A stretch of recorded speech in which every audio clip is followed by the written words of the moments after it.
전세계 격투기 팬들은 속았습니다.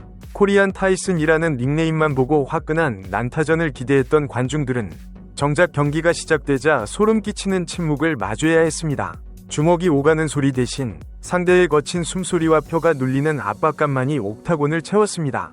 상대 선수의 눈빛에서 희망이 사라지는 과정을 지켜보는 것, 그것은 단순한 KO보다 훨씬 더 잔인한 종류의 공포였습니다. UFC 파이트 나이트, 고석현은 필립 로우라는 베테랑을 상대로 3라운드 내내 완벽한 지옥을 선사하며 6연승을 달성했습니다. 하지만 이 압도적인 승리 뒤에는 지루하다는 비난과 천재적인 운영이라는 찬사가 팽팽하게 맞서고 있습니다. 그리고 그 논란의 끝에는 한국 격투기의 전설, 김동현이 남긴 거대한 유산이 기다리고 있습니다. 채널 구독과 좋아요 잊지 마시고 다음 소식과 이야기들도 놓치지 마세요. 고석현의 경기를 복기해보면 우리는 그가 얼마나 차가운 심장을 가진 승부사인지 알 수 있습니다.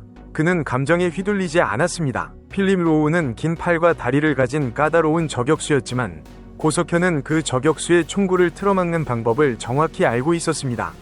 이번 경기의 핵심은 회복 탄력성이 아닌 예측된 대응이었습니다. 보통의 선수들은 그라운드로 끌려가면 본능적으로 탈출하려 발버둥 칩니다. 그 과정에서 체력을 낭비하죠. 하지만 고석현은 달랐습니다. 등이 바닥에 닿는 순간에도 그의 머릿속에는 이미 다음 수가 계산되어 있었습니다. 주짓수 수입을 통해 위아래를 뒤집고 탑 컨트롤을 확보하는 과정은 마치 미리 짜인 안무처럼 매끄러웠습니다. 다니엘 코미오, DC가 경악한 지점도 바로 여기입니다. 3라운드 15분 동안 레슬링 싸움을 했는데 호흡이 거칠어지지 않는 신인이라니, 이건 말도 안 된다. 이것은 단순한 체력의 문제가 아닙니다. 불필요한 힘을 쓰지 않는 요령, 즉 그라운드 효율성 이정점에 달해 있다는 증거입니다. 마이클 비스핑이 DWCS 시절부터 이 선수를 주목하라 고 외쳤던 이유가 증명된 셈입니다. 물론 재미라는 측면에서의 논쟁은 피할 수 없습니다. 일부 팬들은 수면제 매치였다 라고 비꼬기도 합니다.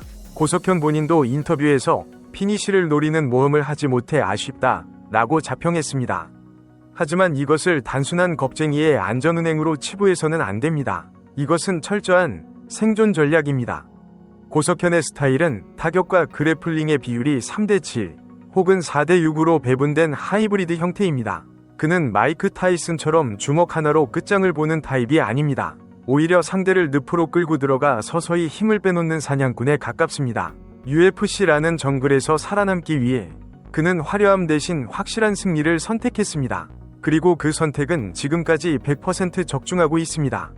여기서 우리는 필연적으로 스턴건, 김동현을 떠올리게 됩니다. 하바스 MMA에서 함께 땀 흘린 시간은 고석현의 몸에 김동현의 유전자를 새겨 넣었습니다. 유도식 테이크다운, 왼손잡이의 까다로움, 그리고 상위 포지션에서의 압박, 이 모든 것이 전성기 시절 김동현의 매미 지옥을 연상케 합니다. 해외 팬들의 반응 중 가장 흥미로운 것은 사기극 밈입니다. 이름은 타이슨인데 하는 짓은 곤충, 매미이다. 필립 로우가 경기 중 보여준 당혹스러운 표정은 이 밈의 결정적인 증거가 되었습니다. 김동현이 전기 충격기라는 별명과 달리 그래플러로 성공했듯 고석현 역시 타이슨이라는 가면을 쓰고 상대를 그래플링으로 질식시키는 아이러니한 길을 걷고 있습니다. 하지만 제가 분명히 하고 싶은 것은 이것이 소극적인 시간 끌기와는 질적으로 다르다는 점입니다. 고석현은 상위 포지션에서 쉴 새 없이 파운딩을 섞으며 상대를 괴롭혔습니다. 경기가 루즈해졌다면 그것은 고석현의 공격성 부족이 아니라 밑에 깔린 필립 로우가 아무런 저항도 하지 못한 채 무기력하게 묶여 있었기 때문입니다. 고석현은 상대를 못 움직이게 만든 것이지 안 움직인 것이 아닙니다. 경기력 외적으로 고석현에게 쏟아지는 스포트라이트 또한 이례적입니다. 슈퍼맨이 돌아왔다 등의 방송 활동으로 다져진 친근한 이미지는 그에게 수많은 스폰서를 안겨주었습니다. 옥타곤 위에서는 냉철한 사냥꾼이지만 밖에서는 해맑게 웃는 순수한 청년. 이 갭 차이가 팬들을 끌어당기는 강력한 무기가 되고 있습니다. 특히 그의 직업윤리는 팬들에게 깊은 감동을 줍니다. 귀국 비행기에서 아이가 있는 가족에게 자리를 양보한 일화나 휴식은 관짝에서나 하는 것이라는 명언은 그가 어떤 마음가짐으로 이 길을 걷고 있는지 보여줍니다. 그는 스타의식에 젖어있는 연예인이 아니라 묵묵히 돌을 닦는 무도인의 자세를 견지하고 있습니다. 고석현의 잠재력은 어디까지일까요? 감히 평가하건대 완성도 면에서는 선배 김동현을 뛰어넘을 가능성이 보입니다. 김동현이 UFC 진출 후 타격을 거의 봉인하고 그래플링에 올인했다면 고석현은 이미 타격에서도 준수한 경쟁력을 갖추고 있습니다.